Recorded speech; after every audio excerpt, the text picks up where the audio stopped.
Estimados compañeros, muy buenos días. A un servidor corresponde la exposición del sistema japonés, que como bien lo ubica nuestro temario, es el primero de los sistemas híbridos o mixtos. Como primer punto, vamos a hacer un bosquejo histórico para poder comprender cómo se encuentra el sistema político y constitucional actual. Bien, para efectos de esta exposición pudiéramos reducir la historia de Japón primero al desarrollo de tres etnias desde el siglo IV al XIX. Estas etnias son la etnia Yamato como una etnia principal y las etnias Ryukyu y Ainu incorporadas como minorías que al final van a formar pues el Japón que hoy se conoce. Segundo, la modernización de ese país a mediados del siglo XIX con las reformas que vienen en la restauración Meiji, que abundaré en eso en breve, y también como periodo relevante y determinante para la historia constitucional de Japón, pues los años posteriores a la Segunda Guerra Mundial y el establecimiento de la constitución que rige actualmente y que fue expedida en 1947. Bien, acerca del desarrollo de las etnias comentadas, tenemos, por principio de cuentas, a la etnia Yamato, que fue básicamente un reino que se estableció desde el siglo IV en el territorio actual de Kioto, Osaka y Nara. Comienza a considerarse como nación independiente desde el siglo VII y esto sucede gracias a que la autoridad principal de ese reino pues comienza a considerarse como un emperador a la par del emperador chino, que era pues la referencia inmediata que se tenía. Anterior a eso, pues la etnia Yamato o el reino Yamato se consideraba pues un vasallo de China. A partir del siglo VII, como ya bien lo comenté, se comienza a considerar como un reino independiente. Para el siglo XII, el emperador deja de tener autoridad política real para concentrarse todo el peso del gobierno en el bushi, que es una clase o cuerpo de alta reputación tanto en el gobierno como en la sociedad, que surgió desde el siglo X y se caracteriza por su vocación bélica. A partir de ahí el gobierno empieza a eh, tenerse por medio de este cuerpo o esta clase social. Y tenemos que esta clase gobierna desde el siglo XIV hasta mediados del siglo XIX a través de tres dinastías. La dinastía Genji, la dinastía Ashikaga y la dinastía Tokugawa. Por otro lado, respecto a la dinastía Ryukyu, tenemos que durante el siglo XI se desarrolla la recolección de arroz en el archipiélago de Okinawa como actividad principal, derivado de lo cual surgen agrupaciones o denominadas pequeñas naciones de recolectores. Para el siglo XV, estos grupos se unieron en una misma agrupación o nación para tener una especie de representación hacia el exterior. A pesar de que mantenían relaciones, pudieran llamársele bilaterales con China, se les consideraba también súbditos del reino Yamato. Por otro lado, sobre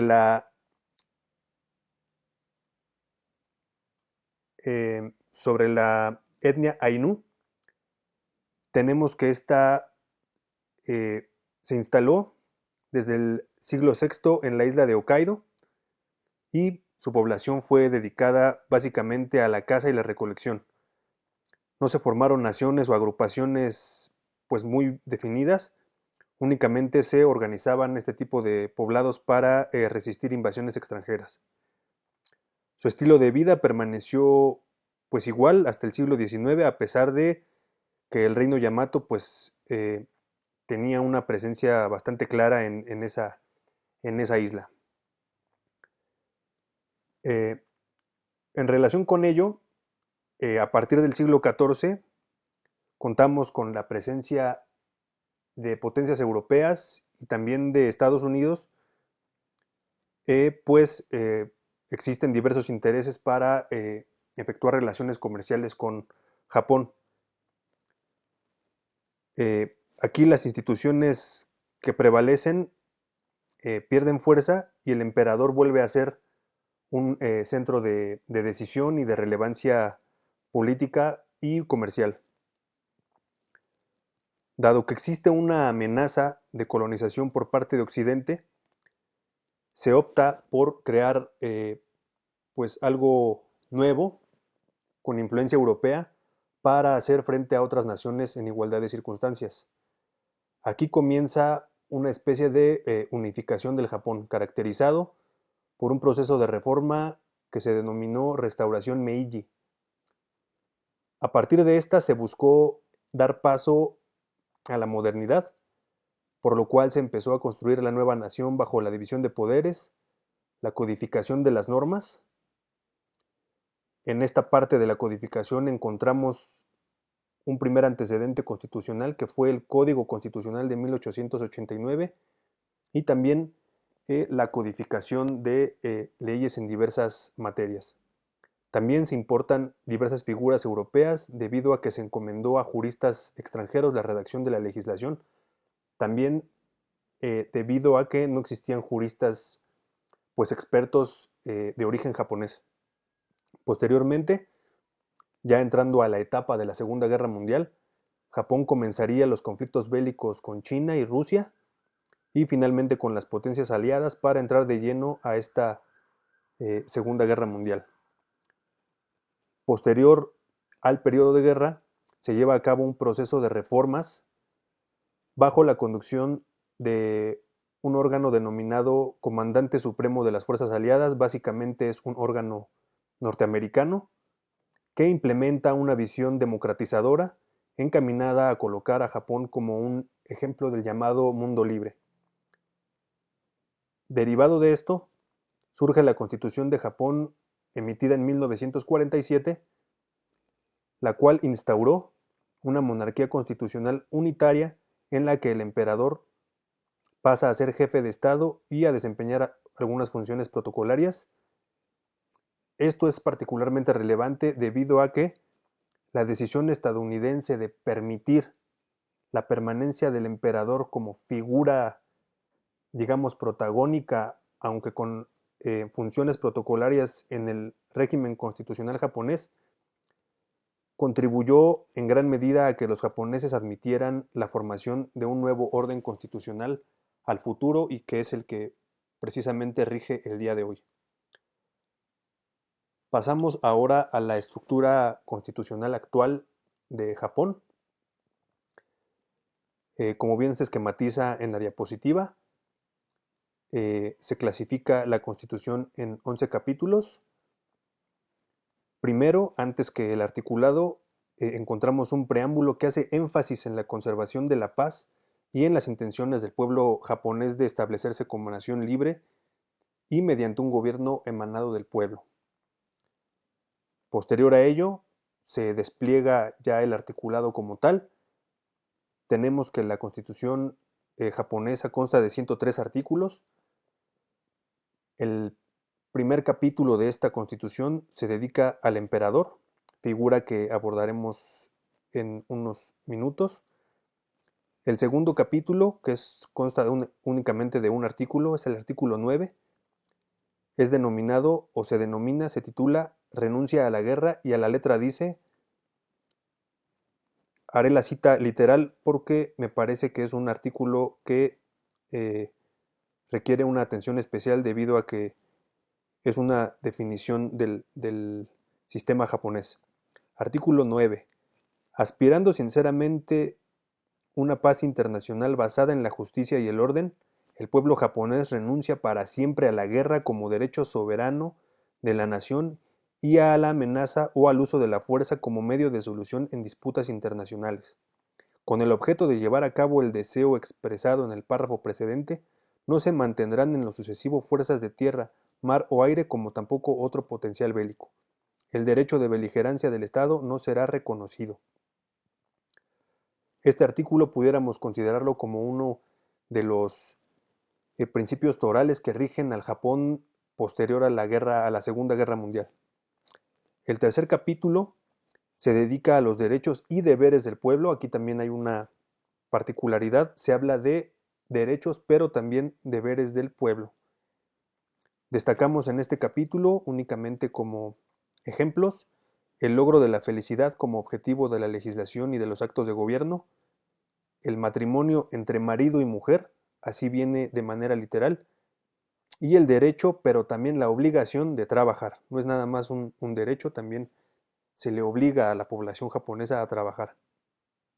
El capítulo cuarto es el dedicado a la dieta, que es el poder legislativo japonés, el quinto al gabinete,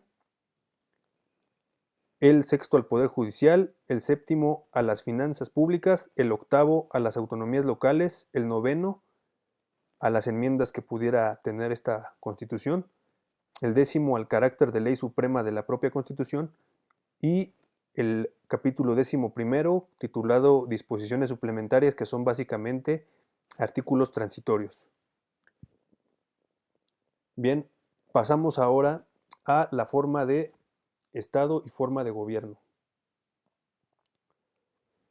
En la forma de Estado tenemos que Japón es una monarquía constitucional, debido a que, como ya lo comenté anteriormente, existe la figura del emperador con funciones de jefe de Estado y se rige el Estado japonés por un documento constitucional. El Estado japonés, en el Estado japonés más bien, perdón, el órgano con preeminencia o con mayor importancia es la dieta, de acuerdo con el artículo 41 constitucional, el cual dispone a la letra lo siguiente. Artículo 41. La dieta es el órgano supremo del poder del Estado y el único órgano legislativo del mismo. Aparte de este artículo, analizaremos algunos otros que nos llevan a la conclusión de que es el poder con mayor relevancia en el sistema político japonés. La forma de gobierno es la de régimen parlamentario, de conformidad con los artículos 41, 66. El 66 dispone que el gabinete será responsable ante la dieta, es decir, el poder ejecutivo tiene responsabilidades ante el legislativo, y el artículo 67, el cual dispone que el primer ministro será designado por la dieta de entre sus miembros, entre otros artículos que nos ilustran el régimen parlamentario en Japón. Pasando a la dieta, al poder legislativo, tenemos que este es de carácter bicameral, cuenta con una Cámara de Representantes, los cuales duran en su encargo 4 años, y la Cámara de Consejeros, que es la Cámara Alta, la cual cuyos integrantes duran 6 años y se renueva cada 3 años por mitades.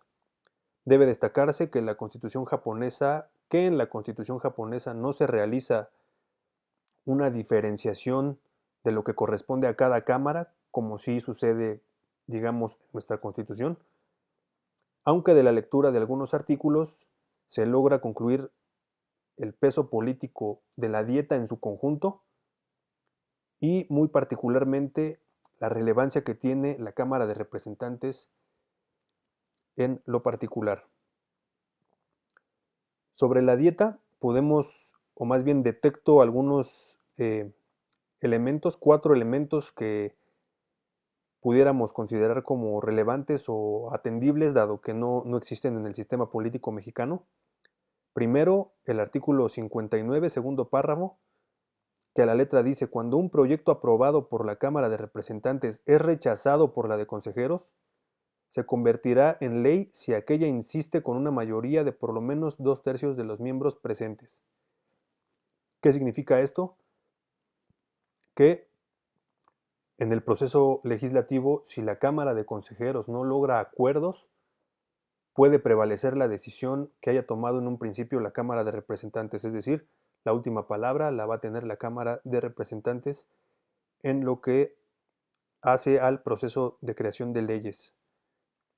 Como segundo elemento importante a destacar, encontramos el artículo 60, que se refiere a la discusión del presupuesto. Esta se da en las dos cámaras, a diferencia de nuestro país que solo se da en la Cámara de Diputados. La Cámara de origen en este aspecto presupuestal será la de representantes. Si la de consejeros toma una decisión diferente a la colegisladora, o toma una decisión definitiva, o no toma una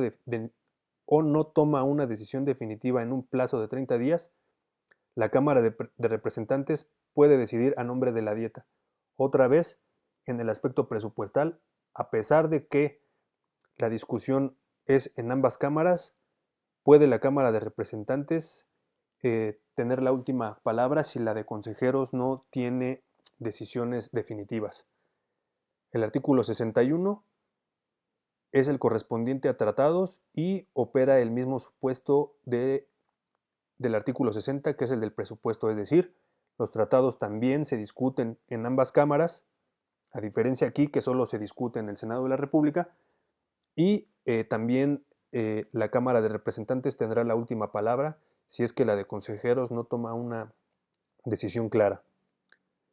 Y como último aspecto que considero relevante en esta parte del Poder Legislativo es la del artículo 64. Me voy a permitir leerlo a la literalidad. Dispone: la Dieta organizará una corte procesal formada por miembros de ambas cámaras para juzgar a los magistrados judiciales contra los que se hubiere promovido juicio de remoción. Las cuestiones relacionadas con el enjuiciamiento serán establecidas por la ley. Es decir, el poder legislativo japonés, actuando en conjunto, puede establecer los procesos judiciales para pues retirar a los magistrados del poder judicial. Bien, pasaríamos ahora a la Cámara de Representantes. Como bien se comentó o lo comenté anteriormente, no existe como tal una diferenciación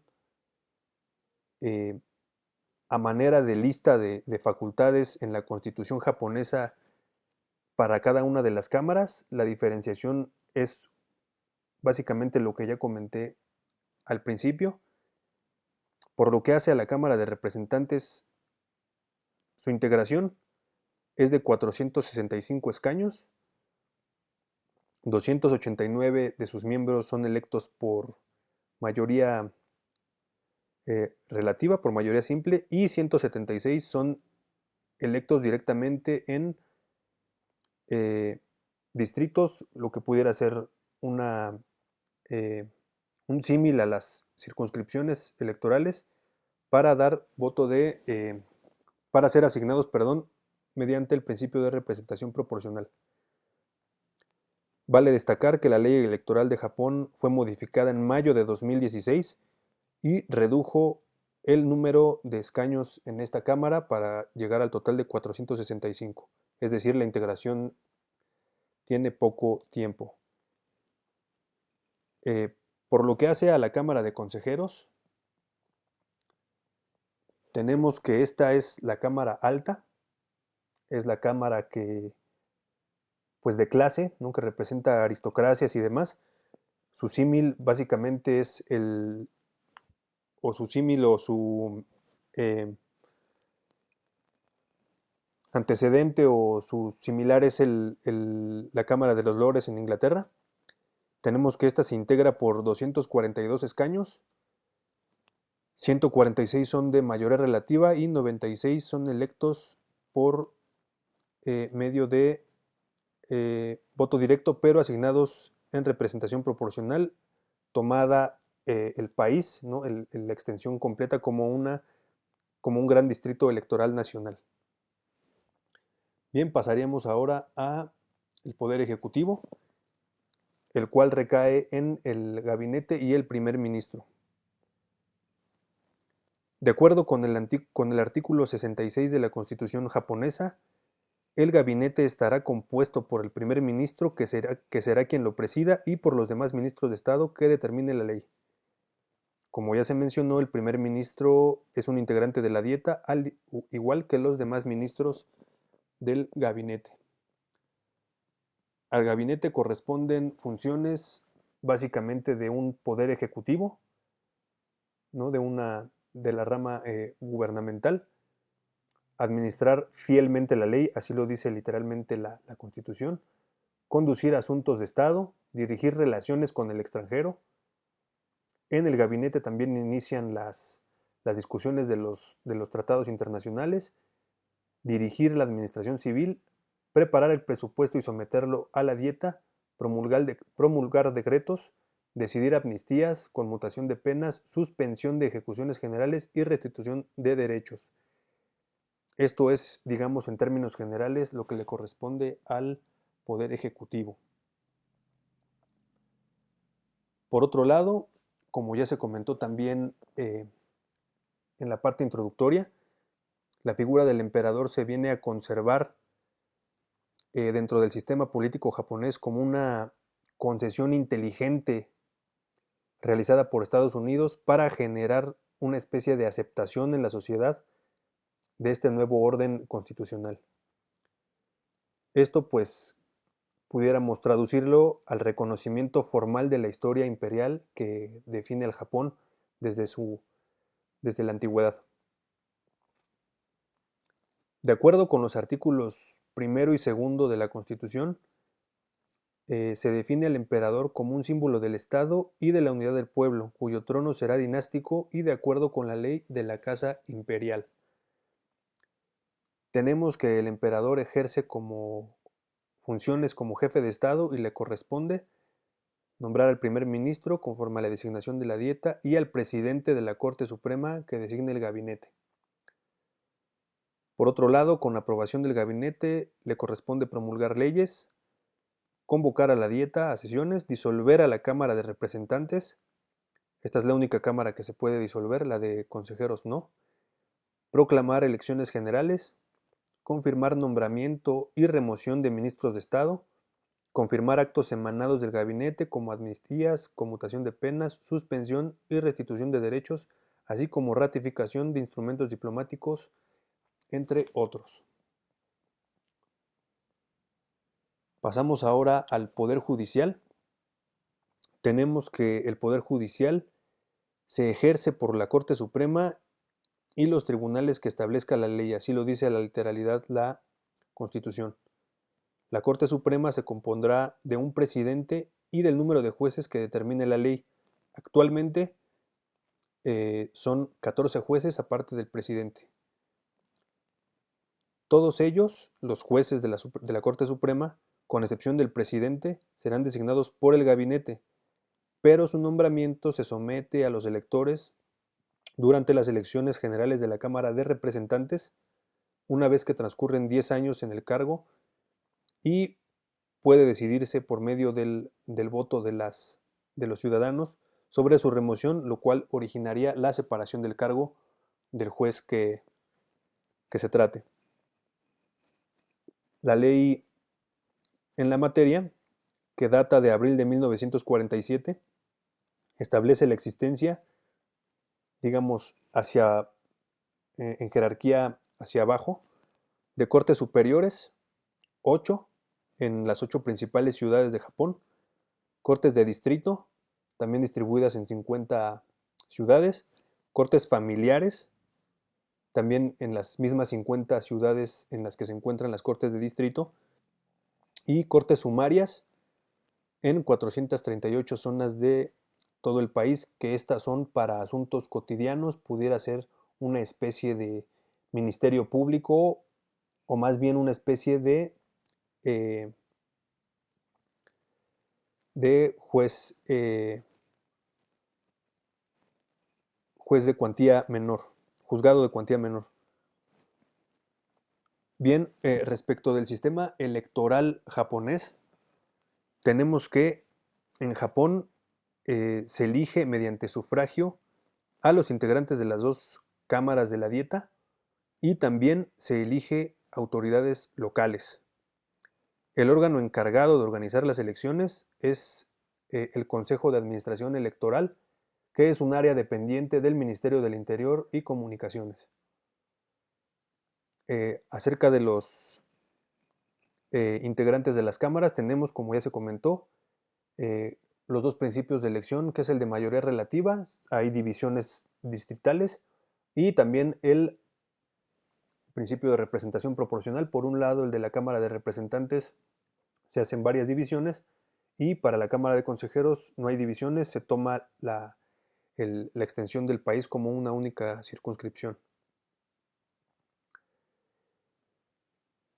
Dentro del sistema electoral también tenemos como una parte, ya se comentó en el aspecto del Poder Judicial, que el electorado también participa cada 10 años en las designaciones que se hacen de jueces de la Corte Suprema. Este es un elemento que pues en el sistema mexicano desconocemos. Por otro lado, también se eligen los niveles inferiores, que es decir, el gobierno local dividido en gubernaturas y municipalidades, de acuerdo con el artículo 93 de la Constitución. La elección de autoridades locales se lleva a cabo mediante votación directa en cada comunidad, y tanto el nivel gobernatura como municipalidad se integra por órganos colegiados llamados asambleas, y cada una con un titular que encabeza el órgano. Actualmente en Japón se eligen 47 gubernaturas con su respectiva asamblea, y también se eligen 689 alcaldes también con su respectiva asamblea. Pasando al aspecto del sistema de control político y constitucional en Japón, encontramos que rigen, como también ya se comentó antes, el principio de división de poderes y el principio a la manera norteamericana del checks and balances, que básicamente se traduce a controles y equilibrios. En el esquema que podemos ver en la presentación, lo retomo del sitio oficial de la Cámara de los Consejeros, podemos ver en flechas cómo cada órgano ejerce control sobre los demás y en qué consiste el control que ejerce cada uno, y además cómo cada uno de ellos recibe por medio del otro un control que también lo limita en su ejercicio. Pudiera ser aquí la traducción, digamos, a manera de esquema de este principio de checks and balances. Vale destacar también, por lo que hace al Poder Legislativo, que la Cámara de Consejeros, si bien en los asuntos más importantes la Cámara de Representantes es la que tiene la última palabra, a la Cámara de Consejeros se le conoce como la Cámara del Sentido Común, pues esta es, como es la Cámara aristocrática con personajes con mayor peso político, pues es la que ejerce de alguna manera ciertos controles hacia la de representantes. Por otro lado, en el aspecto judicial, la Corte Suprema opera bajo otro principio también del sistema norteamericano, como es el Judicial Review, lo cual significa, como ya sabemos en términos generales, que la presunta inconstitucionalidad de una ley solo puede hacerse valer como una cuestión incidental de cuya resolución depende un caso en particular. No puede hacerse o no puede analizarse la presunta inconstitucionalidad de una ley de manera aislada, tiene que haber de por medio un caso concreto. Y este sería la parte del sistema de control político y constitucional en Japón. Finalmente, por lo que hace al sistema de partidos, les pongo aquí en la presentación los 9 partidos que actualmente tienen representación en la dieta en ambas cámaras, y básicamente pudiera hacerse como comentario inicial que se trata de partidos, algunos de creaciones muy recientes, algunos de 2009, otros 2014, 2017, tienen creación pues reciente, pero derivan de escisiones de partidos antiguos o derivan de renovaciones de partidos anteriores. Empezando de izquierda a derecha, arriba, tenemos el símbolo del Partido Liberal Democrático de Japón, ubicado como un partido de centro derecha. Abajo tenemos el símbolo del Partido Democrático Constitucional de Japón. Es un partido de centro izquierda que se enfoca en el constitucionalismo japonés. Abajo tenemos al Partido Democrático para el Pueblo, que es un partido ubicado como centro derecha. Arriba al centro, el solecito rojo, tenemos que es el partido Komeito, que es un partido de centro derecha y es de corte conservador. Abajo, en letras rojas, tenemos al Partido Comunista Japonés, que este es el partido más antiguo, data de 1922. Abajo encontramos el partido llamado Iniciativas desde Japón, y es básicamente un partido que propone o profesa el liberalismo económico y pues que haya menos gobierno. Arriba a la derecha tenemos al Partido Socialdemócrata, que es un partido de centro izquierda. Abajo tenemos un partido de nueva creación. Este partido se creó en el año 2019 y es el partido Reiwa Shinsengumi. Este partido fue de reciente creación. Y por último, abajo a la derecha tenemos el partido, se llama Partido para Proteger al Pueblo de la NHK. Este partido tiene como una historia muy particular. Es un partido creado por un exfuncionario de la NHK. Esto es la corporación de medios oficiales de Japón y básicamente también es de creación reciente. Fue creado el 21 de julio de 2019 y presentó candidatos en las elecciones que hubo también el año pasado y logró un espacio en la Cámara de Consejeros. Por eso es que también se pone este partido, que aunque es minoritario, tiene su presencia y tiene un escaño en la Cámara de Consejeros y pues su capital político oscila entre el millón de votos. Y con eso concluiríamos el sistema japonés. En breve estaré enviando la ficha técnica solicitada por el profesor con los datos duros de ese país. Les agradezco mucho su atención, que pasen un muy buen día.